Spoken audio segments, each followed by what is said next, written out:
Welcome to HortTube, where we talk plants and planting.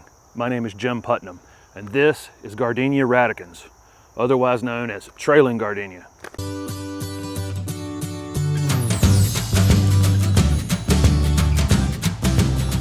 So this is Gardenia Radicans, otherwise known as trailing gardenia. It's the perfect low-growing evergreen option for any foundation. There are not a lot of choices available to us of shrubs that stay less than 2 feet tall.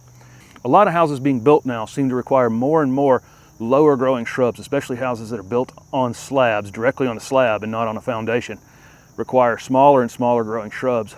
Gardenia Radicans is the perfect plant to put in front of your other foundation shrubs as a low growing evergreen option. Trailing gardenias are moderately fast growing to 18 inches high and 3 to 4 feet wide. These wonderfully fragrant white flowers come out multiple times a year, usually in late May or early June, and then again in the late fall. This low maintenance plant is best suited in zone 7 to 9.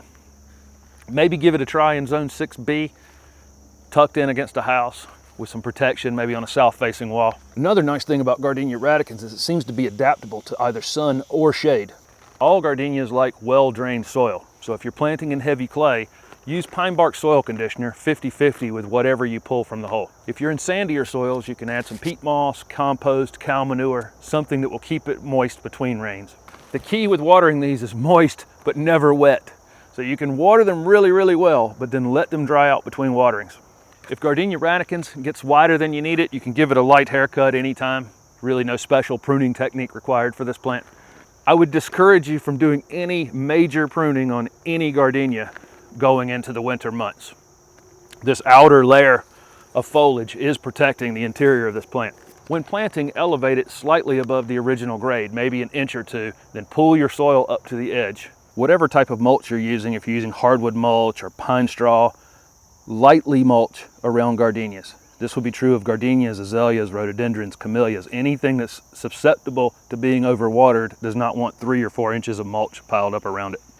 Like all gardenias, they are susceptible to whiteflies. It's a little soft-bodied insect, easily controlled with organics or chemical applications, usually in the late spring and early summers when you're going to see them. More of a nuisance than anything.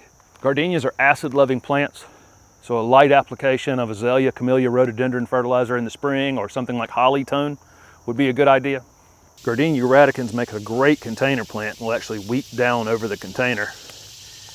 Just make sure your container has holes in it and a well-drained mix. So what are you waiting for? Even you can grow Gardenia Radicans. If this video was helpful, please subscribe to my channel. Thank you.